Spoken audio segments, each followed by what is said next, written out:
त्यामुळं महाराष्ट्रामध्ये अशा पद्धतीचा राज्याभिषेक होतोय किंवा अशा पद्धतीने राज्याभिषेक झाल्यानंतर एखादा व्यक्ती राजा म्हणून आपल्याला स्वतःला बिरुदावली लावतो, हेच इथल्या लोकांना मानतो. मग महाराजांना या सगळ्या गोष्टी ज्या आहेत त्या सगळ्या बदलायच्या होत्या. महाराजांनी बऱ्याचशा गोष्टी बदललेल्या सुद्धा. त्या मंत्रिमंडळामध्ये अगदी तज्ञ, कुशल, विश्वासू अशी मंडळीच त्याच्यामध्ये महाराजांनी निवडली. त्यात आपण जर बघितलं तर महाराजांचं म्हणजे त्याचं अष्टप्रधान याच्यातच लक्षात येते की 8 मंत्री त्याच्यामध्ये होते. आपले शिवाजी महाराजांच्या काळात बरेच सेनापती होऊन गेले, पण शिवराज्याभिषेकाच्या वेळी प्रतापराव गुजरांचं अकाली निधन झाल्याने संग्राम झाला, त्याच्यामध्ये प्रतापराव गुजरांचं निधन झालं. त्यामुळं स्वराज्यातलं सगळ्यात महत्वाचं पद सेनापती हे रिक्त होतं. त्यामुळं शिवाजी महाराजांनी हंबीर होऊन केलं, त्याच्यावरती नेमणूक केली. त्यांच्याकडे सैन्याची सगळी व्यवस्था असायची. तर त्याने रायगडचं वर्णन केले की फितुरी झाल्याशिवाय हा किल्ला मिळू शकत नाही. त्याला तुम्ही कितीही वेळ द्या, कितीही वेळा मोठा टाका, असं बोलते करा. रायगड सारखा जो किल्ला आहे तो अभेद्य म्हणजे अभेद्यच. रायगडचं जे वर्णन केलं ते हेनरी ऑफ केलं. तर हेनरी ऑफ स्वतः त्याला महाराजांना बघितलं, त्यामुळे महाराजांच्या बद्दल त्यानं जे लिहून ठेवलं ते खूप महत्वाचं. तो म्हणतोय की शिवाजी महाराजांचं वय 47 वर्ष असून अत्यंत देखणे, शिवाजी महाराज दिसायला अत्यंत देखणे असं त्यानं मानतो. त्यांच्या चर्येवरून त्यांची बुद्धिमत्ता आणि चाणक्षपणा सहज द्या.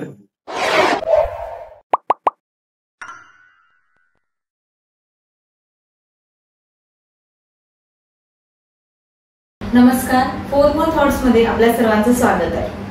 आजचा एपिसोड अतिशय खास असणार आहे, कारण महाराष्ट्राचं आराध्य दैवत ज्याला आपण मानतो ते म्हणजे छत्रपती शिवाजी महाराज यांचा राज्याभिषेक सोहळा 6 जूनला होतोय आणि त्याच औचित्य साधून आम्ही आजचा पॉडकास्ट घेणार आहोत. आपण महाराष्ट्रात बघितलं तर पुराभिलेख विभागाचे 5 कार्यालय आहेत. कोल्हापूरचे पुरालेखागार गणेश कुमार खोडके सर आज आपल्या सोबत आहेत आणि आपल्याला ते माहिती देणार आहेत की छत्रपती शिवाजी महाराजांच्या काळामध्ये जी काही डॉक्युमेंट सापडले आहेत आणि त्यांचे रेफरन्स, त्याचबरोबर स्वराज्याचं स्थापन झाल्यानंतर जो राज्यारोहणचा सोहळा झाला त्या संबंधित काही घटना घडल्या होत्या, त्याचे काही रेफरन्सेस आहेत, ते आपल्याला त्याबद्दल माहिती देणार आहेत. त्यासाठी आपण सरांचं स्वागत करूया. नमस्कार सर, आजच्या शो मध्ये आपलं स्वागत आहे. तर राज्याभिषेक सोहळ्याकडे आपण येणारच आहोत, पण पहिल्यांदा आपण पुराभिलेख जे कार्यालय आहे किंवा ते विभाग आहे त्याबद्दल जाणून घ्यायचं की तो विभाग नेमकं काम काय करतो. पुराभिलेख संचालनालय एक आपल्या महाराष्ट्र शासनाचं सांस्कृतिक कार्य विभागाच्या अखत्यारीत असणारे विभाग हा खूप महत्वाचा विभाग आहे असं बघायला गेलं. कारण आज महाराष्ट्राचा जर आपण विचार केला तर बऱ्याच राजवटी इथं आपल्या झालेले आहेत. त्याच्यामध्ये अगदी मोगलांपासून आदिलशाही असेल, निजामशाही असेल, पुढे मराठ्यांचं आपलं स्वराज्य असेल आणि त्याच्यानंतर आलेले ब्रिटिश असतील.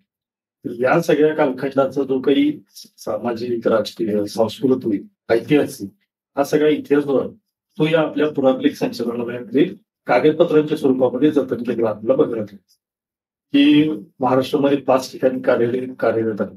मुंबईमध्ये मुख्य कार्यालय जे महाविद्यालयाचे त्या ठिकाणी ब्रिटिश काळातले अगदी कोट्यावधींच्या संख्येने कागदपत्र आपल्याला बघायला.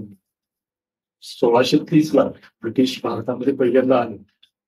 सुरत या ठिकाणी त्यांनी पहिली वखार निर्माण केली आणि तिथून पुढे ब्रिटिशांचं जे अंमल आपल्या भारतावरती झालं त्याच्यावरती व्यापारी म्हणून आणले आणि नंतर त्यांनी हे सगळंच राज्य त्यांनी बळकावलं आणि इथं आपला अधिकार प्रस्थापित केला.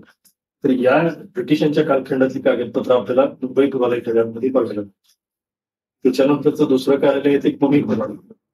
या ठिकाणी पेशव्यांच्या काळातले कागदपत्र, त्याचबरोबर काही शिवकाळातली कागदपत्र आणि नंतर सगळ्यात महत्वाचं ब्रिटिश काळामध्ये जे इनाम कमिशन बसलेलं होतं तर त्या इनाम कमिशनच्या संदर्भातले अगदी कोट्यावधींच्या संख्येत म्हणजे आपल्या याचा जर कागदपत्रांच्या संख्येचा जर विचार केला तर 5 कोटीच्या वरती कागदपत्र ही पुणे पुरालेखागार ज्याला आपण पेशवे रक्त म्हणतो तिथं आपल्यालाही बघायला मिळतं.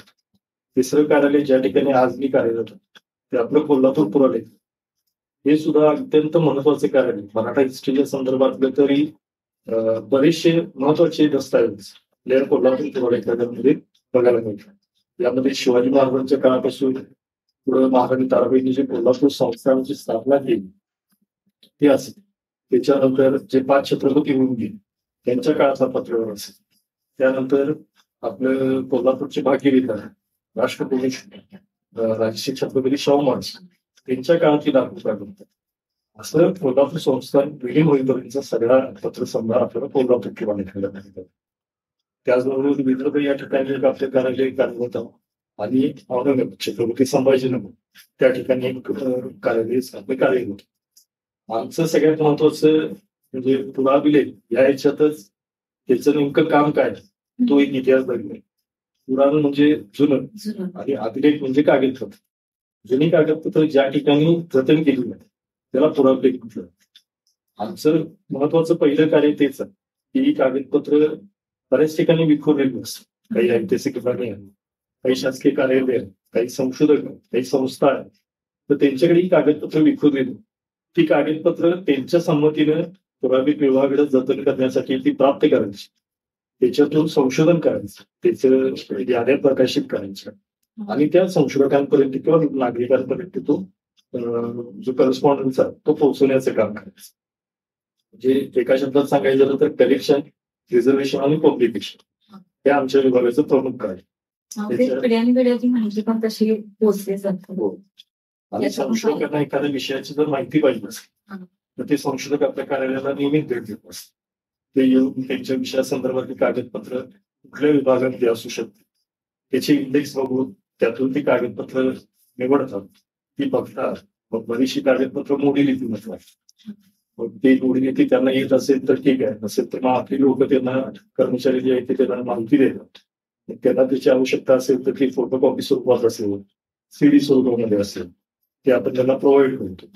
असं हे संशोधकांना कायमस्वरूपी ती माहिती उपलब्ध व्हावी या दृष्टीने आमच्या विभागाचा हा प्रयत्न असतो. त्याचबरोबर जी मोडी लिपी आहे जसं की आमच्याकडे तर ती मोडी लिपी लोकांना शिकता येईल म्हणून आमच्या विभागामार्फत सन 2003 पासून सातत्यानं महाराष्ट्रामध्ये मोडी लिपीचे वर्ग आहेत. त्या ठिकाणी म्हणजे अगदी सर्वसामान्य व्यक्ती असेल, एखादे डॉक्टर असतील, वकील असतील, शासकीय अधिकारी असतील किंवा निवृत्त झालेली लोक सुरू असतील, तर अशा सगळ्या लोकांना आपण मोडी लिपी शिकण्याची संधी उपलब्ध करू. आणि त्यात सगळ्यात महत्वाचं आणखीन एक आमच्या विभागाचे कार्य आहे की ही कागदपत्र लोकांपर्यंत जावी त्यासाठी प्रदर्शन आणि या कागदपत्रांचं प्रकाशन असे सुद्धा विषय आपल्या या विभागाकडनं सातत्याने चालू असतात. असंही आपलं पुराविलेख संचालनामुळे महाराष्ट्रामध्ये कार्य. म्हणजे बऱ्याच कालखंडापासूनचे जे डॉक्युमेंट्स असतात ते तुम्ही जतन करता आणि ज्या ज्या लोकांना म्हणजे संशोधक असतील किंवा अभ्यासू व्यक्ती असतील त्यांना तुम्ही हे देऊ करता. तर माझा जर छत्रपती शिवाजी महाराजांच्याकडे आलं तर त्या काळात जेव्हा शिवाजी महाराजांचा राज्याभिषेक झाला त्या काळामध्ये अनेक कागदपत्र त्यांनी सुद्धा लिहिली गेली असते, ती सुद्धा तशी जतन करण्यात आली का फक्त ब्रिटिशांपासूनच्या कालखंडानंतरची जतन करण्यात आली?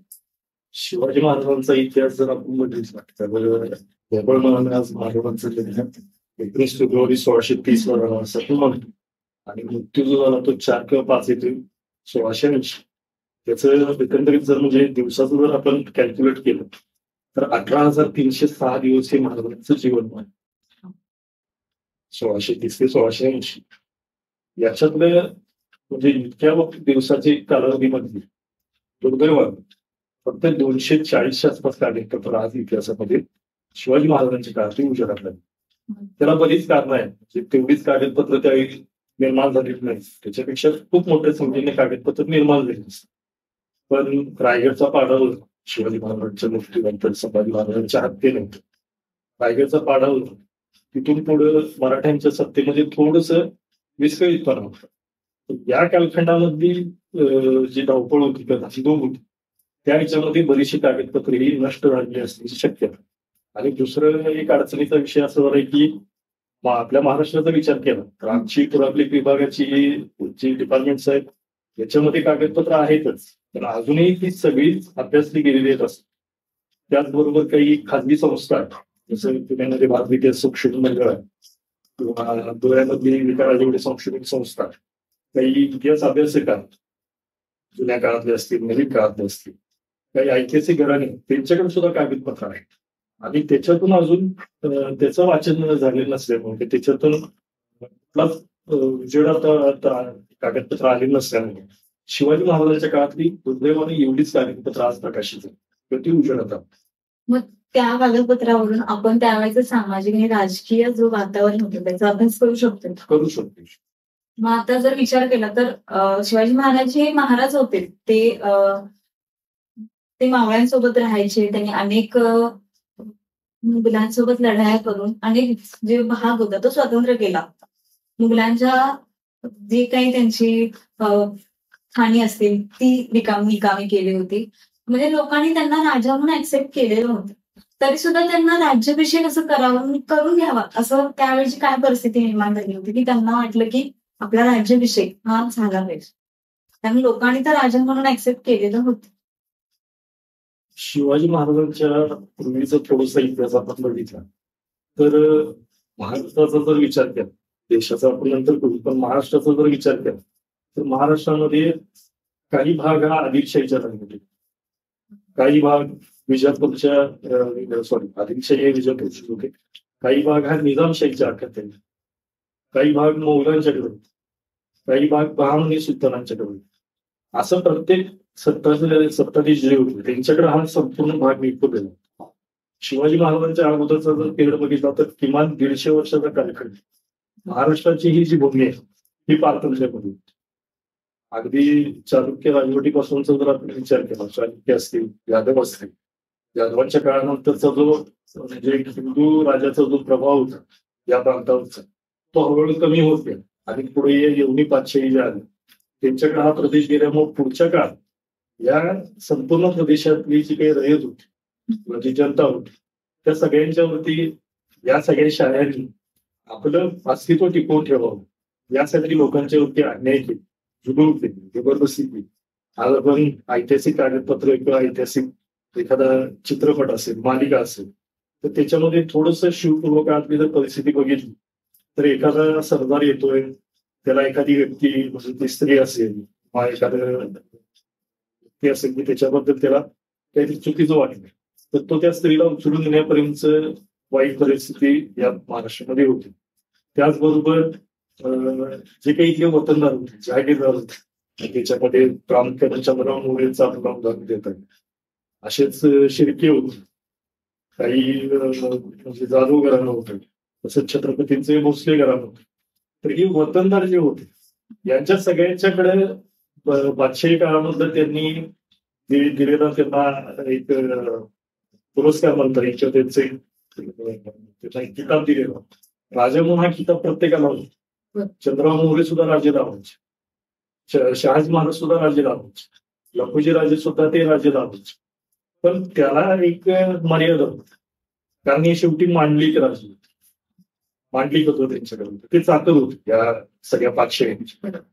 महाराजांना जे पहिल्यांदा अभिप्रेत होत की इथली जी रयत आहे या रयतेवरती जो होणारा जुलूम अन्याय त्या अन्यायाला कुठंतरी थोपवावं आणि सार्वभौम स्वराज्य किंवा एक चांगल्या पद्धतीचं राजवट ही लोकांना मिळावी, त्याच्यामध्ये रयत सुद्धा सुखी असतात आणि रयत सुखी झाल्यानंतर आपोआपच राजाचं कल्याण होतं हे महाराजांनी जाणलेलं होतं. त्यामुळे महाराजांनी पहिल्यांदा स्वराज्य निर्मितीचा प्रारंभ केला.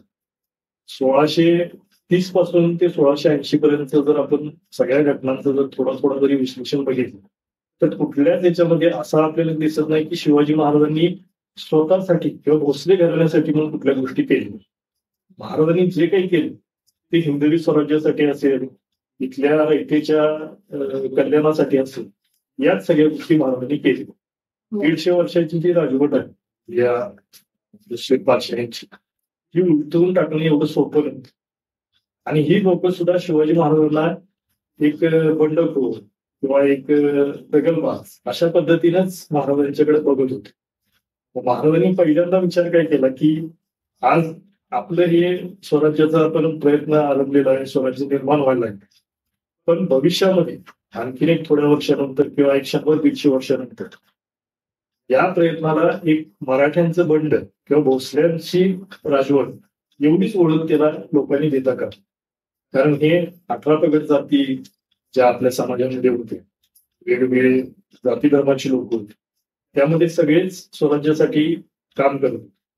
म्हणून शिवाजी महाराजांनी या सगळ्या गोष्टीला एक सार्वभौमत्व मिळालं.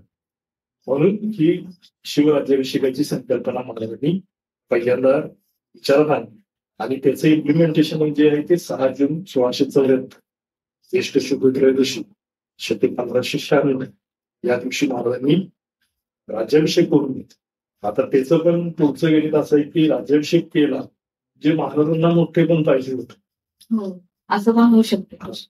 तर त्याचं उत्तर तेच आहे की महाराजांना स्वतःच्या मोठेपणासाठी म्हणून तो राज्याभिषेक करायचा, तो आधी करून घेऊ शकतो. आणि त्याच्या पाठीमागे जर आपण ही सगळी पार्श्वभूमी जर बघितली तर यवनी कालखंडामध्ये तर कुणाचाच राज्याभिषेक झालेला नाही. अगदी शेवटचा राज्याभिषेक यादव कालखंडामध्ये झालेला होता, त्याला सुद्धा 250-300 वर्ष उलटून गेली. त्यामुळं महाराष्ट्रामध्ये अशा पद्धतीचा राज्याभिषेक होतोय किंवा अशा पद्धतीने राज्याभिषेक झाल्यानंतर एखादा व्यक्ती राजा म्हणून आपल्याला स्वतःला विरोधामध्ये लावतो, हेच इथल्या लोकांना मानतो. मग महाराजांना या सगळ्या गोष्टी ज्या आहेत त्या सगळ्या बदलायच्या होत्या. महाराजांनी बऱ्याचशा गोष्टी बदललेल्या सुद्धा आहेत, पण या सगळ्या याच्यातून राज्याभिषेक करून महाराजांनी एक मराठा जे साम्राज्य त्याला एक नवीन ओळख करून. आणि त्याच दरम्यान जेव्हा राज्याभिषेक सोहळा होणार होता त्याच दरम्यान किंवा त्यानंतर असेल मंत्रिमंडळ स्थापन करण्यात आलं होतं. मग ते मंत्रिमंडळ जे होतं ते कशा प्रकारचं होतं, त्या संदर्भात काही दस्तऐवज सापडलेत का? मंत्रिमंडळ सुद्धा शिवाजी महाराज ज्यावेळी पहिल्यांदा शहाजी महाराजांच्याकडून पुणे जहागिरीमध्ये आलं लहानपणीचा विषय, तर त्यावेळी शहाजी महाराजांनी काही विश्वासू लोक महाराजांच्या बरोबर दिलेलीच होती. कारण शहाजी महाराजांनी सुद्धा वेगळं स्वराज्य निर्माण करण्याचा प्रयत्न हा सुरुवातीच्या काळामध्ये केलेला. त्याच्या संदर्भातले पण पुरावे उपलब्ध आहे. स्वतः शहाजी महाराज ज्यावेळी निजामशाहीमध्ये होते तर छोट्या निजामाला मांडीवरती बसवून त्यांनी त्याचा तक्ता लावून केलेला. पण तिथं सुद्धा त्यांचं तेवढे त्या कालखंडाच्या नुसार जर विचार केला तर तेवढं त्यांनी पुढे हे केलं की आपण स्वतः ही सगळी सत्ता काबीज करायची, सत्ता ताब्यात घ्या. त्याला बरीच कारणं असू शकतात त्या काळात त्यांच्या. शहाजी महाराजांना हा स्वराज्य निर्मितीचा ध्यास हा पहिल्यापासून, आणि सगळ्यात महत्वाचं महाराणी आपल्या राजमाता जिजाऊ असायच्या, त्यांच्या तर अगदी वडिलांची भावांची आदिलशाही दरबारामध्ये अगदी निर्गुणपणे हत्या होती. हे सगळं ज्यावेळी याचं विश्लेषण झालं त्यांच्याकडून तर त्या ह्याच्यात त्यांना लक्षात आले की आता आपल्या मुलाकडूनच जर हा प्रयत्न झाला तर एक चांगलं स्वराज्य निर्माण होऊ शकतं. जे आपण स्वप्न बघितलेलं ते शिवाजी महाराज पूर्ण करू शकतात. म्हणून शहाजी महाराजांनी त्यांना ज्या काही गोष्टी लागत होत्या, मग त्यासाठी चांगले कुशल शिक्षक असतील, मग ते वेगवेगळ्या क्षेत्रात होते. या अगदी घोड्यांची कशा पद्धतीनं पाहणी करायची, ते अश्वपरीक्षा म्हणतात त्यांना, ती कशा पद्धतीने व्हायची, गज परीक्षा असते, एखादं शस्त्र असेल तर ते शस्त्र कसं चालवायचं, त्याच्यातले डावपेच कसे शिकायचे, मल्लविद्या असेल, त्याचबरोबर पाठ्यपुस्तकांच्या संदर्भातला सुद्धा अभ्यासक्रम जो आहे तो सुद्धा शिकवण्यासाठी अशा सगळ्या गोष्टीतली तज्ज्ञ माणसं शहाजी महाराजांनी शिवाजी महाराजांच्यावर पाठवली होती. त्यात अत्यंत विश्वासू सरदार सुद्धा होते. आणि या सगळ्यांच्याच प्रेरणेनं किंवा या सगळ्यांच्या पाठबळाने शिवाजी महाराजांनी स्वराज्य निर्मितीचा हा ध्यास आणून पहिल्या टप्प्यामध्ये आपल्याला दिसतंय की या ज्या शाळा होत्या या शाळांनी मग त्यावेळी शहाजी महाराज आदिलशाहकडे होते, तर आदिलशाहीचे बडी बेगम जी होती तिनं सुद्धा शहाजी महाराजांना म्हटलं की तुमचा मुलगा जो आहे तो आपल्याच सत्तेविरोधात किंवा आपल्या राज्याविरोधात तो बंड करतो आणि तुम्ही शांत बसता. शहाजी महाराजांनी त्यावेळेस त्यांना सांगितलं की माझा मुलगा माझा ऐकेल, त्यामुळे तुम्हाला जे करावंसं वाटतंय त्यांच्याबरोबर ते तुम्ही करू शकता. आदिलशाहीच्या काळात आपण बघितलं तर बरेचसे सरदार येऊन गेले, अगदी अफजल खानासारखा मातब्बर सरदार आलेला होता, सिद्धी जोहर आलेला होता, पण या सगळ्यांना दोळीस मिळवून शिवाजी महाराजांनी राज्याभिषेकापर्यंत तरी आपलं हे व्यवस्था ही चांगल्या प्रकारे केलेली होती. त्याच्यातच जर आपण बघितलं तर मंत्रिमंडळ जे आहे तर मंत्रिमंडळाचं एक महाराजांच्या काळातले 4 प्रमुख विभाग होते. म्हणजे जो स्वराज्याचा जो भाग होता त्या भागाचे 4 प्रमुख विभाग महाराजांनी केले. त्यात पहिला होता तो उत्तर कोकण, आणि त्याचबरोबर साल्हेर जो आपला भाग आणि पुण्यापर्यंतचा, म्हणजे त्यात पुणे नव्हतं तर पुण्यापर्यंतचा हा जो काही टप्पा आहे त्याला एक प्रमुख भाग केला होता. त्याची सगळी व्यवस्था जी आहे ती मोरोपंत पेशव्यांच्याकडे दिली. दुसरा जो भाग आहे तो पुण्यापासून ते धारवाड आणि कोकण, म्हणजे आता कर्नाटक मधला भाग आहे सगळा, तर तिथपर्यंत जो भाग आहे त्याला दुसरा भाग करून त्याची सगळी जबाबदारी दत्ताजी पंत वाघेलांच्याकडे दिली. तिसरा प्रांत जो होता तो दक्षिण कोकण, जे उत्तर कोकण मध्ये रंगलेला जो भाग होता तो दक्षिण कोकण, त्याचबरोबर कारवार बेदनूर पर्यंतचा संपूर्ण किनारपट्टीचा प्रदेश त्याचा एक तिसरा भाग करून त्याची सगळी व्यवस्था ही अण्णाजी दत्तोंच्याकडे दिली. आणि चौथा जो आहे तो म्हैसूर आणि तामिळनाडू, म्हणजे जे दक्षिण दिग्विजय महाराजांनी जो केला राज्याभिषेकानंतरचा, तर त्याची जी काही तिथले जे किल्ले असतील तिथला जो प्रदेश महाराजांच्याकडे आला तर त्याची व्यवस्था महाराजांनी हजीराजे महाराजांच्याकडे दिली होती.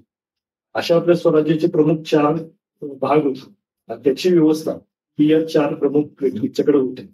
मग महाराजांनी ज्यावेळी राज्याभिषेक केला तर राजा ज्यावेळी होतो तर राजाचं एक मंत्रिमंडळ असतं. त्या मंत्रिमंडळामध्ये अगदी तज्ञ, कुशल, विश्वासू अशी मंडळीच त्याच्यामध्ये महाराजांनी निवडली. त्यात आपण जर बघितलं तर महाराजांचं त्याचं अष्टप्रधान याच्यातच लक्षात येते की 8 मंत्री त्याच्यामध्ये होतो. त्यातला एक सेनापती जर सोडलं तर बाकीचे सगळे हे ब्राह्मण कम्युनिझम मधले होते, कारण त्या काळामध्ये शिकलेले लोक, तज्ञ, विश्वासू ही त्या कम्युनिटी मधलेच होते. पण सेनापती जो आहे तो आपल्या बहुजन समाजातला किंवा मराठा समाजातला महाराजांनी नेमलेला होता. आता जे 4 विभाग होते त्या 4 विभागांमधनं ज्यावेळी महाराजांनी हे केलं, अष्टप्रधान नेमले, तर अष्टप्रधानांची एक महत्वाची व्याख्या अशी होती की महाराजांचा जो स्वराज्याचा मुलकी कारभार होता त्याच्यामध्ये प्रशासन व्यवस्था आहे, त्याच्यामध्ये महसूल व्यवस्था असते, लष्करी व्यवस्था, तर या सगळ्याचा एक महत्वाचा पैलू म्हणजे अष्टप्रधान. कारण या अष्टप्रधान मंडळातली जी लोक होती त्यांच्याकडे महाराजांनी वेगवेगळ्या जबाबदाऱ्या त्यांच्या पदानुसार सोडल्या. त्यामध्ये पहिलं जे पद होतं ते होतं मुख्य प्रधान, त्याला फारसीमध्ये पेशवा पण म्हटलं जातं. त्या पदावरती होते मोरोते पद पेशवा. त्यांच्याकडे कामाचं स्वरूप होतं की सगळ्याच राज्याचा कारभार त्यांनी बघावा. वेळ प्रसंगी गरज लागली तर लष्कराची व्यवस्था सुद्धा त्यांना बघावी लागायची, युद्धामध्ये भाग घ्यावा लागायचा. नवीन जो काही प्रदेश आपल्या स्वराज्यामध्ये सामील व्हायचा तर महाराजांनी त्या ठिकाणची जर एखादी व्यवस्था त्यांना नेमून दिली तर ती सुद्धा व्यवस्था त्यांनी बघावी, असं त्यांच्याकडे कामाचं स्वरूप होतं.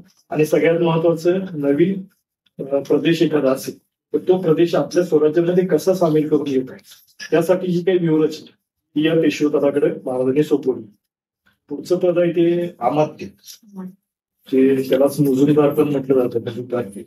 त्याच्यावरती रामचंद्र मेहकर आणि नागो मेहकर अशी 2 व्यक्ती, ते दोघं बंधूच होते, तर त्यांची नेमणूक महाराजांनी केली. रामचंद्र पंत अमात्यांचं जर आपण पुढचं कालखंड बघितला तर ते शिवाजी महाराज असतील, राजाराम महाराज असतील, संभाजी महाराज असतील, राजाराम महाराज असतील आणि पुढे महाराणी तारक, अशा 4 छत्रपतींच्या कालखंडामध्ये रामचंद्र पंत अमात्यांनी कारभार केला. राजाराम महाराजांच्या काळात तर महाराज जिंजीला होते, इथून त्यांना बाहेर जिंजीचा आश्रय घ्यावा. तर तिकडे राजाराम महाराज असताना स्वराज्याची सगळी जबाबदारी ही रामचंद्र पंत अमात्यांच्यावरती राजाराम महाराजांनी सोपवली आणि त्यासाठी त्यांना किताब पण दिलं होतं, हुकमत पान. तो कारभार त्यांनी अगदी कुशलपणे सांभाळला. तर त्यांच्याकडे सगळ्यात महत्वाचं स्वराज्याचा जो जमा खर्च, म्हणजे येणारं उत्पन्न किती, त्यातून खर्च किती होतो, तर त्या सगळ्याचा जमा खर्च जो आहे तो या अमात्य पदाकडे महाराजांनी सोपवला. त्याचबरोबर काही जे मंत्री होते मग त्यामध्ये पेशवे असतील किंवा आता हे अमात्य, तर अशा मंत्र्यांना शिवाजी महाराजांच्या काळाची कागदपत्र ती बघितली तर आपल्याला त्याचा एक स्टँडर्ड फॉर्मॅट आपल्याला बघायला. जसं आज एखादा आपण शासकीय पत्र आलं तर बघतोय की वरच्या बाजूला 3 सिंहाचा शिक्का असतो, त्याच्या खाली त्या डिपार्टमेंटचं नाव असतं, पत्राचा मायना असतो आणि खाली मग त्या विभाग प्रमुखांची किंवा कार्य प्रमुखांची स्वाक्षरी असते.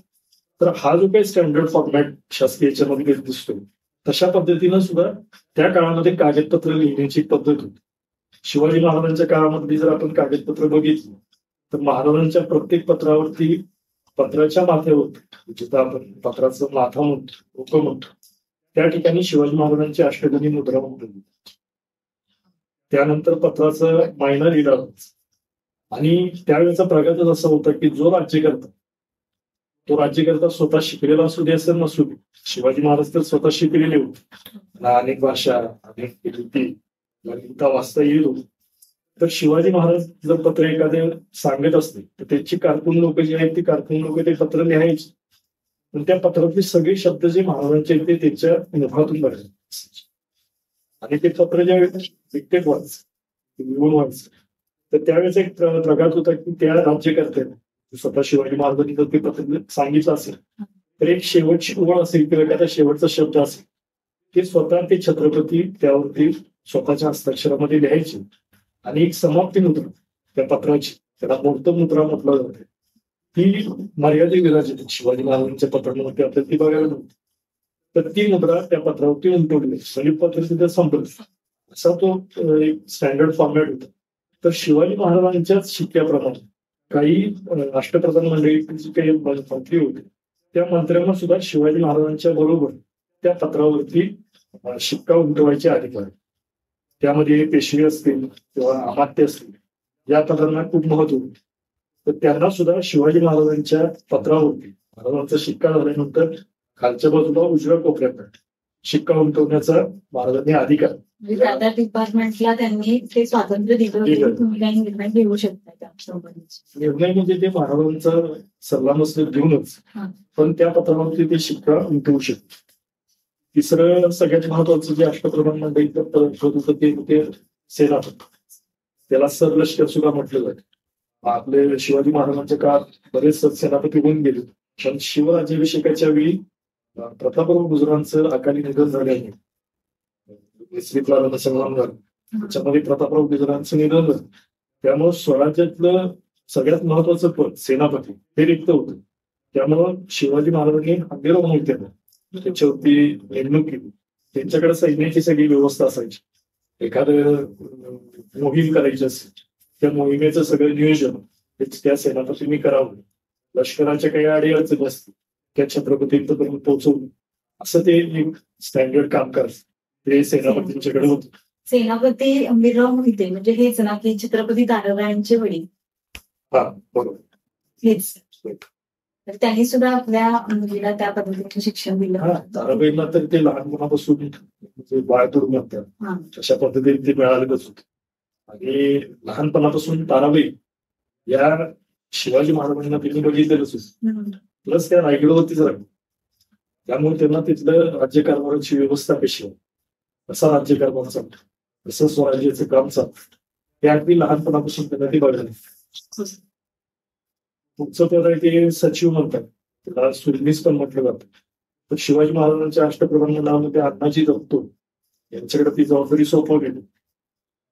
छत्रपतींचा इतर राज्यकर्त्यांशी असणारा पत्रव्यवहार, करस्पॉन्डन्स तो सांभाळणं, त्याच्याबद्दलची लेखापडी असेल, जे काही बारकाई असतील ते सगळं त्यांच्याकडे काम असायचं. त्यांना सुद्धा महाराजांच्या पत्रावरती शिक्का करण्याचा अधिकार असायचा. यांना युद्धात सैन्याचं नेतृत्व करण्याची सुद्धा संधी मिळायची. वेळप्रसंगी लष्करी मोहिमेमध्ये सहभाग घ्यावा लागायचा. आणि जसा नवीन प्रदेश स्वराज्यामध्ये येतो तर त्याची व्यवस्था सुद्धा महाराजांनी जर काही नेमवली तर ती करावी, असं त्यांच्याकडे काम होतं. पुढचं होतं मंत्री, हे वाकणीच म्हणतो. तर दत्ताजी त्रिंबक म्हणून जे होते ते मंत्री या पदावरती कार्यरत होते. राज्याच्या राजकीय आणि राजनैतिकच्या बाबी आहेत त्या या मंत्र्यांच्याकडे होत्या. जे एखादा राजकीय जर काही व्यूहरचना करायची असेल तर त्याच्याबद्दलचं सगळं जे काही व्यूहरचना ती त्यांनी बघावी. त्याचबरोबर हेर व्यवस्थेवरती देखरेख करण्याचं काम हे यांच्याकडे असायचं. शिवाजी महाराजांच्या काळामध्ये त्यांची दिनचर्या कशी आहे, महाराजांनी कशा पद्धतीनं कामकाज केलेलं, म्हणजे दररोजच्या त्यांच्या काही आदेश असतील तर त्याची नोंद ठेवणं हे काम या मंत्र्यांच्याकडे असायचं. यांच्याकडे सुद्धा लष्करी मोहीम असायचीच आणि प्रदेशाची व्यवस्था सुद्धा त्यांच्याकडे असायची. त्याच्यानंतर पुढच्या पद आहे ते पंडितराव, त्याच्यावरती रघुनाथ पंत म्हणून होते. यांचं सगळ्यात महत्वाचं कार्य असायचं की स्वराज्यातले जे काही धार्मिक बाबी आहेत त्याच्यामध्ये काही मंदिरं असतील, मठ असतील, देवस्थानं असतील, काही मशिदी असतील, तर त्याच्या संदर्भातल्या जे काही धार्मिक बाबींचा जो काही विषय असायचा तो या पंडितरावांच्याकडे यायचा. मग त्याच्यावरती सल्ला मसलत असेल, छत्रपतींना सल्ला देणं असेल, किंवा छत्रपतींच्याकडचा एखादा निर्णय असेल तो इम्प्लिमेंट करणं असेल, या सगळ्या गोष्टींची जबाबदारी या पंडितराव या पदावरती असायची. त्याच्या पुढचं पद आहे ते सुमंत म्हणून आहे, डबीर म्हटलं जातं. तर रामचंद्र त्रिंबक हे शिवाजी महाराजांच्या काळात डबीर या पदावरती होते. परराष्ट्राचा जो काही पत्रव्यवहार, आंतरराष्ट्रीय शासनाला पत्रव्यवहार, ते सगळं कामकाज सांभाळणे, त्या परकीय सत्तांच्या याच्यावर राजकारणावरती लक्ष ठेवून तिथं काही घडामोडी होतात, एखादी काहीतरी महत्वाची घटना घडली त्या औरंगजेबाबद्दलची असेल किंवा आदिलशाहीबद्दलची असेल तर ती महाराजांच्यापर्यंत पोहोचवणं, त्याच्यावरती आपल्याला त्याचं काय बेनिफिट देता येईल हे सगळं महाराजांना सल्ला देणं, हे सगळं कामकाज त्यांच्याकडे असायचं. यांना सुद्धा सैन्यामध्ये लष्करी मोहीम असेल त्याच्यामध्ये भाग घ्यावा लागायचा. तुमचं सगळ्यात महत्वाचं आठवं म्हणजे अष्टप्रधानातलं जे पद होतं ते होतं न्यायाधीश. हे निराजी रावजी म्हणून शिवाजी महाराजांच्या अष्टप्रधान मंडळामध्ये न्यायाधीश या पदावरती होते.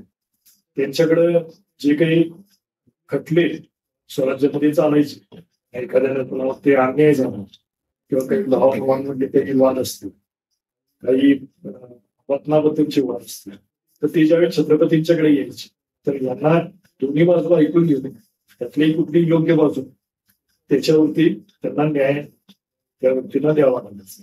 याच्यामध्ये त्यांना आणखी एक गोष्ट कटाक्षाने पाळायला लागायची, त्यांच्या निर्णयामुळे छत्रपतींच्या वरती उद्या कुठला शब्द येईल, महाराजांच्या वरती उद्या कुठला शब्द येईल की महाराजांनी एकाच व्यक्तीची बाजू घेतली, असं या सगळ्या गोष्टींची काळजी घेऊन त्यांना न्यायदान करावं लागायचं. तर अशा प्रकारे अष्टप्रधान मंडळाची व्यवस्था शिवाजी महाराजांच्या काळात बघायला. यातलं फक्त एकच गोष्ट आपण सांगू शकतो की यातली दोनच पदं जी आहेत, तिथे न्यायाधीश राजरावजी आणि पंडितराव, ही दोनच पदं अशी होती की त्यांना लष्करी मोहिमेमध्ये त्यांना सामील करून घेतलं जायचं. बाकीचे जे काही आहेत, अगदी डबीर असतील, सेनापती असतील किंवा पेशवे असतील, मात्य असतील, या सगळ्यांना लष्करी मोहिमेमध्ये हा सहभाग घ्यायचा. आणखीन एक होतं की महाराणी येसूबाई यांना एक अधिकार दिले होते की कुलमुखत्यार पदाचं त्यांना दिलेलं होतं. ते ऍक्च्युली काय होतं, म्हणजे त्या संदर्भात काही कागदपत्र आहेत का, त्यांना कोणता नेमका अधिकार होता? महाराणी येसूबाईंचं जर आपण बघितलं तर संभाजी महाराजांचे पेपर, शिवाजी महाराजांच्या काळात संभाजी महाराजांचं लग्न झालं, ते इकडं आले, तेव्हा सुद्धा रायगडवरती ज्यावेळी ते वास्तव्याला होते त्यांना ही सगळी व्यवस्था त्यांनी स्वतः बघितली. स्वतः त्या एका सरदार घराण्यातल्या असल्यामुळे लहानपणापासून हे बाळ करून किंवा लष्करी मोहिमा, स्वराज्याचं हे महाराजांनी आरंभलेला प्रपंच, हे सगळे त्यांनी अगदी जवळून बघितले. आणि त्या छत्रपतींच्या सून म्हणून आल्यानंतर ती एक जबाबदारी त्यांच्यावरती पडली. शिवाजी महाराजांच्या मृत्यूनंतर ज्यावेळी संभाजी महाराजांनी स्वराज्याची मुभा सांभाळली त्यामध्ये बऱ्याचशा गोष्टींमध्ये महाराणी येसूबाईंचा सल्ला हा संभाजी महाराजांनी घेतलेला आपल्याला दिसून. संभाजी महाराजांच्या काळात झालं काय की स्वतः औरंगजेब महाराष्ट्रात आले. औरंगजेब असेल, आदिलशाही असेल, निजामशाही असेल, या सगळ्यांच्याच सत्ता संघर्ष हा संभाजी महाराजांचा चालू आहे. त्याचबरोबर पोर्तुगीज असतील, डच असतील, फ्रेंच असतील, ब्रिटिश असतील, हे सुद्धा स्वराज्याचे म्हणजे शिवाजी महाराजांच्या नंतर आपल्याला कसा फायदा करून घेतो या दृष्टीने ते सुद्धा स्वराज्यावरती आक्रमण वगैरे करत होते. तर या सगळ्या गोष्टींमध्ये संभाजी महाराजांना एक मोलाची साथ जी मिळाली ती येसूबाईंच्याकडून. आणि येसूबाईंचं जे शिवाजी महाराजांच्या कालखंडात जिजाबाईंचं निधन झाल्यामुळे पुढच्या काळात एक कर्तृत्ववान स्त्री छत्रपती घराण्यात, तर अशा पद्धतीने येसूबाईंच्याकडे बघितलं. त्यामुळे त्यांना तो कुलमुखत्यार पदाचं काही जो दर्जा आहे तो पुढच्या काळात त्यांना मिळाला. आणि संभाजी महाराजांच्या मृत्यूनंतर जर आपण एक थोडासा इतिहास जर बघितला तर संभाजी महाराजांच्या मृत्यूनंतर ज्यावेळी औरंगजेबाने रायगडला वेढा दिला आणि रायगडवरती छत्रपतींचं सगळं कुटुंब वेढ्यात आलं गेलेलं असतात महाराणी येसुबाईंनी व्यूहरचना करून राजाराम महाराजांनी ताराबाई यांना लेड्यातून बाहेर काढले आणि त्या स्वतः लेड्यामध्ये तिथं औरंगजेबाच्या कैदेमध्ये त्या सापडल्या आणि पुढं औरंगजेबाच्या मृत्यूपर्यंत 1707 पर्यंत त्या 1651 पासून ते 1707 एवढ्या कालखंडापर्यंत त्या औरंगजेबाच्या कैदेतच राहिल्या. जे याचा जर विचार केला तर एखादी स्त्री परकीय सत्ताधीशाच्या कैदेमध्ये की वर्ष ती राहतील, जे त्यांचं चरित्र असेल किंवा बाकीच्या सगळ्याच गोष्टी असतील खूप म्हणजे वाखाणण्यासारख्या. होय. तर आता आपण जर राजाभिषेक सोहळ्याकडे पुन्हा येऊया की त्यावेळेला बघितलं तर बऱ्याच राजांना पण निमंत्रण पाठवले गेलं होतं. त्याचबरोबर ब्रिटिश कंपनीसाठी ब्रिटिश कंपनीला बघितलं तर हेनरी ऑक्सिडन याला पण निमंत्रित केलं गेलं होतं. तो त्यांचा प्रतिनिधी म्हणून होता. मग आणखी कोण कोण उपस्थित त्यावेळेला होते आणि त्यांच्या उपस्थिती मागचं कारण काय होतं? हेनरी ऑक्सिडन हा एक ब्रिटिश अधिकारी होता. त्याचं थोडस आपण इतिहास जर बघितला तर हेनरी ऑक्सिडन हा सुरतचा जो प्रेसिडेंट होता जॉर्ज वॉशिंग्टन त्याचा तो नातलग होता. त्याच्याकडे एका वखारीच्या प्रमुख पदाची त्याच्याकडे जबाबदारी. शिवाजी महाराजांनी ज्यावेळी सुरत लूट केली, बाकीच्या गोष्टी केल्या, ब्रिटिशांच्या बरोबर पण बरेचसे सत्ता संघर्ष झाले, काही ठिकाणची वखारी शिवाजी महाराजांनी लुटलेल्या होते. तर या याच्यातून ब्रिटिशांचं जे काही नुकसान झालेलं ते नुकसान भरपाई मिळावी किंवा ब्रिटिशांना व्यापार करताना मराठ्यांच्याकडून कुठली अडचणी होऊ या याच्यातून वाटाघाटी करण्यासाठी सगळ्यात पहिली गोष्ट शिवाजी महाराजांच्या राज्याभिषेकाचा हा प्रसंग बघून ब्रिटिशांनी हेनरी ऑक्सिडनला रायगडवरती पाठवले. तो 19 मे 1674 म्हणजे राज्याभिषेकाच्या 20-25 दिवस अगोदर तो रायगडच्या पायथ्याला जे पाचड म्हणून जे गाव आहे त्या ठिकाणी तो आलेला होता. त्यानंतर 22 मेला तो रायगडावरती आलेला. त्यानं ज्यावेळी रायगडावरती आला 22 मेला ज्यावेळी तो रायगडावरती वरती चढला त्यावेळी त्यानं गडाचं वर्णन केलेलं आहे. ते सुरत हेनरी ऑक्सिडनच्या शब्दात असल्यामुळे ते खूप महत्वाचं आहे. तो समकालीन आहे. त्याने गड चढताना म्हटले की रायगड हा फितुरीशिव अत्यंत अभेद्य, म्हणजे रायगडचे फक्त फितुरीलाच जर तो किल्ला दुसऱ्याच्या स्वाधीन झाला तरच तो होऊ शकतो, नाहीतर हा अभेद्य किल्ला सहजासहजी कोणाच्याही ताब्यात जाण्याचा हा संभव नाही. म्हणजे रायगडला जसं इतर किल्ले आहेत तर त्या किल्ल्याला वेढा घ्यायचा, त्याच्या प्रमुख वाटा जर अडवले आणि वरची जे काही सैनिक आहेत त्या सैनिकांची रसद बंद केली तर काही कालावधीमध्ये तो किल्ला विरोधकांना तो द्यावा लागतो. तर त्याने रायगडचं वर्णन केले की फितुरी झाल्याशिवाय हा किल्ला मिळू शकत नाही. त्याला तुम्ही कितीही वेळ द्या, कितीही वेळा मोकळा टाका, रसद बंद करा, रायगड सारखा जो किल्ला आहे तो अभेद्य म्हणजे अभेद्यच. त्यानं दुसरं वर्णन केले की ज्यावेळी तो गडावरती आला त्यानं राजमहाल बघितला, महाराजांचा दरबार होत असेल, सगळ्या कचेऱ्या बघितल्या. रायगडवरचं म्हणजे सगळ्यात पहिलं रायगडचं जे वर्णन केलं ते हेनरी ऑक्सिडनच केलं आणि त्यानं त्यावेळी नमूद केलं की मी ज्यावेळी गड बघितला तर किमान 300 वास्तू या गडावरती अस्तित्वात. 300 रायगड. शिवाजी महाराजांचा दरबार असेल, महाराजांच्या काळातलं महाराजांचं वास्तव या ठिकाणी असेल, ते राणी वसा, दारू कोठार असेल, प्रशासकीय व्यवस्थेची कार्यालय असतील, असं बरंच जे काही शिवगर्दीची घरं असणार आहेत, सैनिक लोकांची उद्योग, अष्टप्रधान मंडळीच्या लोकांची वाडे असतात, असं सगळ्या वास्तूंची त्यानं मोजदाद करून त्यांनी घेऊन ठेवलं की 300 वास्तू या किल्ल्यावरती आले.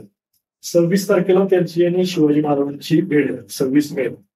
त्यावेळी शिवाजी महाराजांना त्यानं एक हिरेजडित शिल्पेच, सलकडी, मोती आणि एक दरबारी खुर्ची त्यानं महाराजांना नजर केली.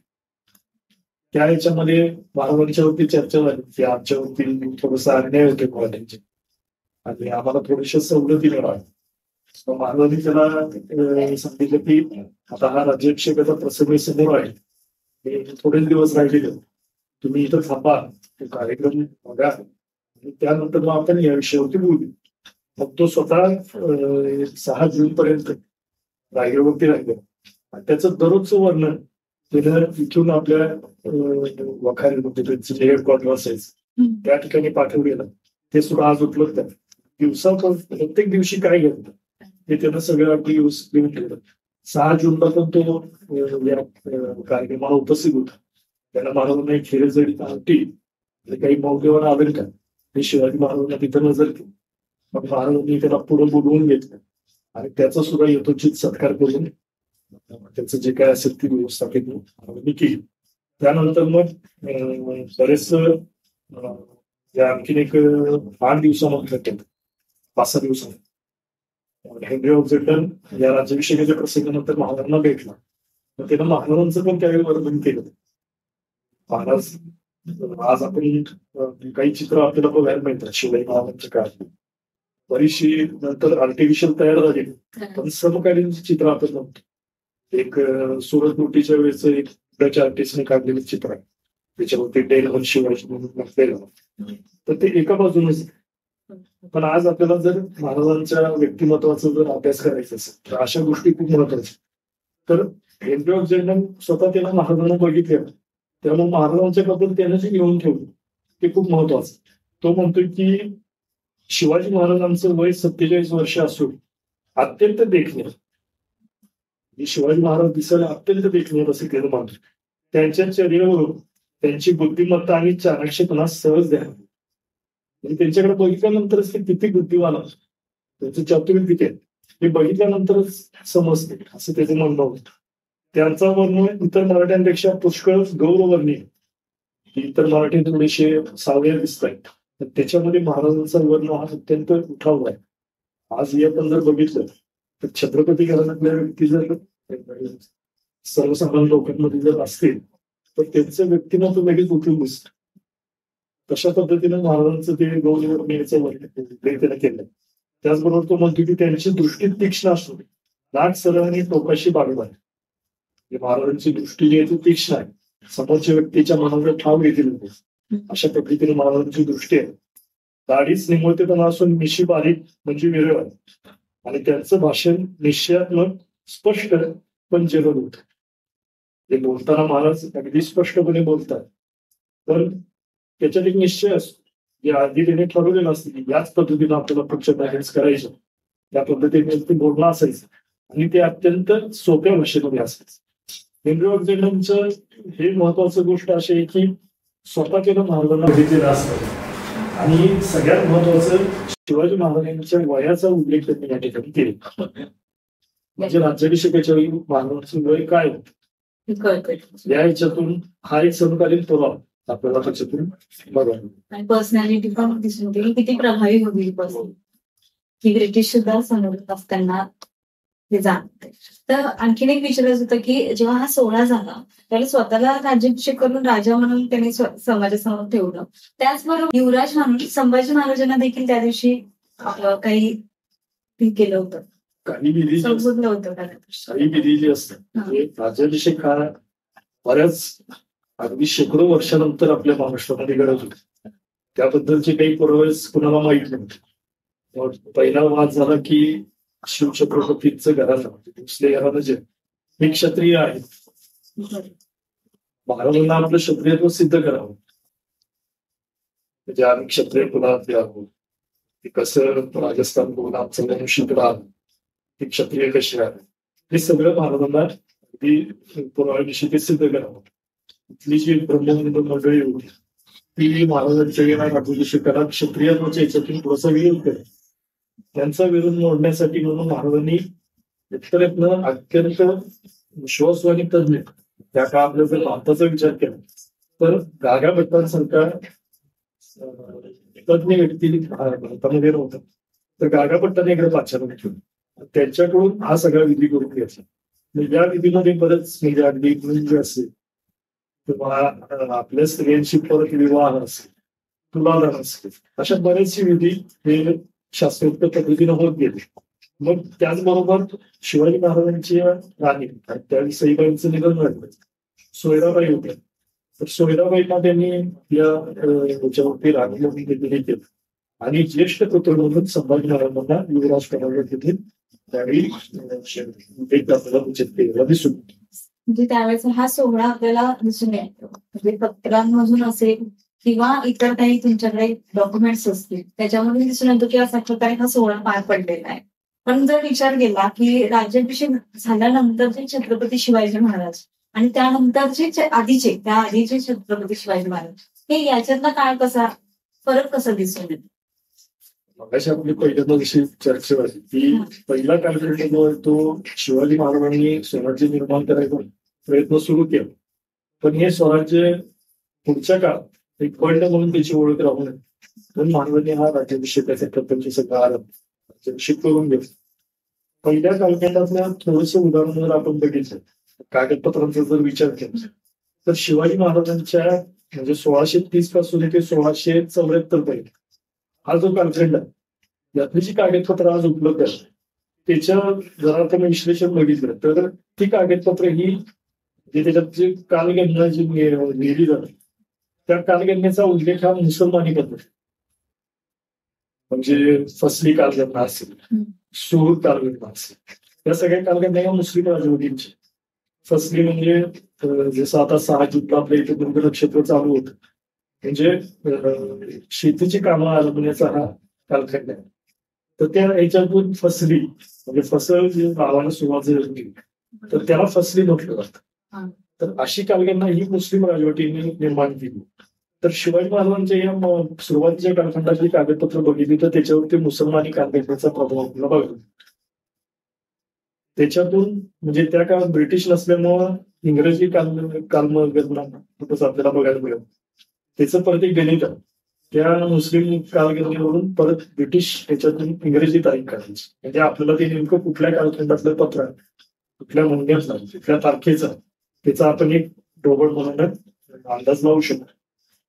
राज्याभिषेक झाल्यानंतर महाराजांनी काही महत्वाच्या गोष्टी त्यातलं सगळ्यात पहिलं गोष्ट केली महाराजांनी की ज्या ज्यावेळी आपल्या या भारतामध्ये नवीन राजवट निर्माण झाली त्यावेळी त्या राजवटीनं एका नवीन शकावलीची सुरुवात केली. शालिवाहन राजानं ज्यावेळी आपलं राज्यारोहण केलं तर त्यानं शालिवाहन शकाची निर्मिती. त्याच पद्धतीनं शिवाजी महाराजांनी सुद्धा त्याचा सगळा अभ्यास करून एक नवीन कालगणना आपल्या या महाराष्ट्राला त्यांनी दिलेली होती त्याला शिवशक म्हटलं. आणि शिवाजी महाराजांच्या राज्याभिषेकानंतरची जर कागदपत्र आपण अगदी पेशवाईच्या सुरुवातीपर्यंत जर आपण कालखंड बघितला थोडीफार सोडली तर सगळी कागदपत्र जी आहेत ती शिवाजी महाराजांच्या शिवशकावर आली. 1674 शिवशक 1 हे आपण पकडलं तर आजच्या घडीला जर आपण बघितलं तर मागच्या 2 वर्षापूर्वी 350वा राज्याभिषेक झाला. आता 351 अशी पुढे होतात. तर इतका कालखंड त्या राज्याभिषेकाला झाला तर ती कालगणना तशा पद्धतीनं 1674 पासून 1 पासून ती पकडली जाते. महाराजांनी नवीन कालगणना निर्माण केली. त्याचबरोबर काही कागदपत्र बघितली तर त्या कागदपत्रांमध्ये मुस्लिम शब्दांचा बराचसा प्रभाव बघायला मिळतो. हा सुद्धा आपण बघतो उर्दू आणि फारसी याच्यात. आज आपण बघतोय की कोल्हापूरातली बोलीभाषा आणि कोल्हापूर पासून आपण थोडस सांगलीकडे गेलो तर इथल्या बोलीभाषेमध्ये फरक पडतो. अशाच पद्धतीनं प्रत्येक राजवटीच्या काळातले काही शब्द हे टिपिकल त्यांनी निर्माण केलेले असे. तर या याच्यामध्ये सुद्धा महाराजांनी नवीन एक शब्द प्रयोग सुरुवात केली.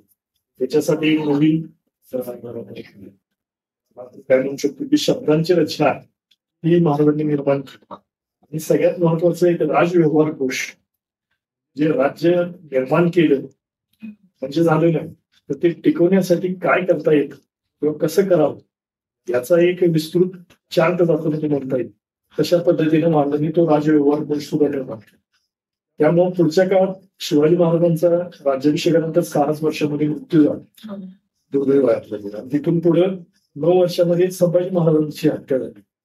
तरी सुद्धा महाराणी ताराबाईंच्या कालखंडात जे 1689 ते 1707 हा जो काही महत्वाचा पिरियड यामध्ये कुठल्याही प्रकारे स्वराज्याची विस्कळीतपणा झाली.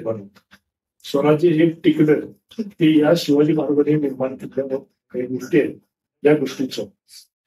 एक मला प्रश्न विचारायचा की आपण बरेच विभाग किंवा खाती बघितली पण जे त्यांचं सगळ्यात जास्त स्ट्रॉंग खातं होतं हे गुप्तहेर खातं होतं त्याबद्दल काही सापडतंय का? त्याच्याबद्दल काही रजिस्ट्रायबल्स किंवा काही डॉक्युमेंट्स असेल?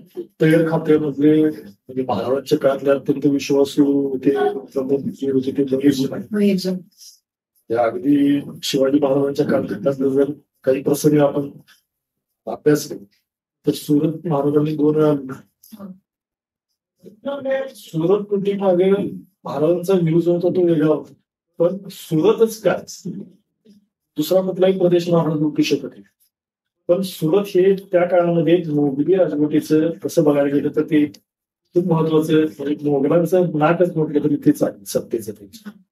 पण त्या ठिकाणी महाराज एवढ्या म्हणजे त्या मोगलांच्या प्रदेशामध्ये सैन्यानिशी आज सुरतेची लूट करत. ती लूट काय अशी एका दिवसात 2 दिवसात नाही, 8-8 दिवस ती लूट केलेली आहे. आणि ती सगळी लूट जी आहे ती परत त्या प्रदेशात समजतात ती स्वराज्यामध्ये सुखरूपपणे परत आली. या सगळ्या घडामोडी ज्या मग शाहिस्ते खानावरचा छापा असेल, जे लाल महाल जो शिवाजी महाराजांचा तो वाडा पुण्याचा, पण पुण्याच्या याच्यामध्ये 1 लाखाच्या वर शाहिस्ते खानाचं सैन्य पुण्याच्या आसपास सगळीकडे त्याची छावणी होती. एवढ्या सगळ्या 1 लाखाच्या सैन्यामध्ये आज जाऊन त्याच्यावरती छापा टाकला आणि त्याच्यातून शेतार्थीने परत बाहेर. या सगळ्या घडामोडीमध्ये गुप्तहेर खात्याचं काम खूप महत्वाचं. सुरत कोटीच्या वेळी सुट्टेपर्यंत जाणे कसं आहे त्या विरोधकांना न समजता आपण कशा पद्धतीने सुरतपर्यंत पोहोचू शकतो. तिथे गेल्यानंतर कुठल्या कुठल्या व्यक्ती या धनाढ्य त्यांच्याकडे पैसे आहेत, त्यांच्याकडे महत्वाच्या गोष्टी आहेत, हे सगळं समजून घेणं किंवा ते महाराजांच्यापर्यंत पोहोचवणं हे सगळं काम केलेलं हे गुप्तहेर खाते असते. त्यामुळे त्यांचं कार्य खूप मोठं आणि त्याच्याबद्दल तसे पुरावे फार कमी प्रमाणात आपल्याला आढळतात. कारण त्यांचं कार्य तसं होतं की अगदी बेमालूमपणे या गोष्टी ते करायची, त्याची कुठं लिखावट त्यांनी ठेवलेली नाही. आणि ती जर राहिली असती तर एवढ्या चांगल्या जे काही मोहिमा सुरत लूट असेल, शाहिस्ते खानाचा छापा असेल, अफजल खानाचा वध असेल, या गोष्टी तेवढ्या तीव्रतेने झाल्या असेल. हे पण तेवढंच खरं. तर म्हणजे त्या काळात जो शिवाजी महाराजांचा काळ असेल किंवा त्यानंतरचा बराच मोठा काळ तुम्ही आम्हाला समजावून सांगितलं की छोटी छोटी कागदपत्र असतील, छोटे छोटे प्रसंग असतील, त्यातले जे बारकावे ते तुम्ही आम्हाला सांगितले. छत्रपती शिवाजी महाराजच नाही तर त्या काळात काय काय गोष्टी घडल्या आजूबाजूला सुद्धा त्या पण आम्हाला समजून घेता आलं. सर त्यासाठी तुमचेच खरंच धन्यवाद. कारण हा राज्याभिषेक सोहळा हा सगळ्यांसाठी टीव्हीवर बघता येऊ शकतो, ते अनुभवू शकतात काही जण तिथे जाऊन, पण त्यामागे काही काही गोष्टी घडलेल्या आहेत. शिवाजी महाराजांचा कालखंड कसा गेला हे सायंटिफिकरित्या फार लोकांना माहित नाही. कथा पुस्तकं असतील, सिरियल्स माध्यमातून आपल्याला कळते, पण अशा दृष्टिकोनातून ज्यातून पुरावे आहेत, ज्याचं सायंटिफिक विश्लेषण केलं जातं, त्या पद्धतीने तुम्ही आम्हाला समजावून सांगितलं, त्यासाठी खरंच धन्यवाद सर. नमस्कार प्रेक्षकांना, हा एपिसोड मला कसा वाटला हे कमेंट करून नक्कीच सांगा.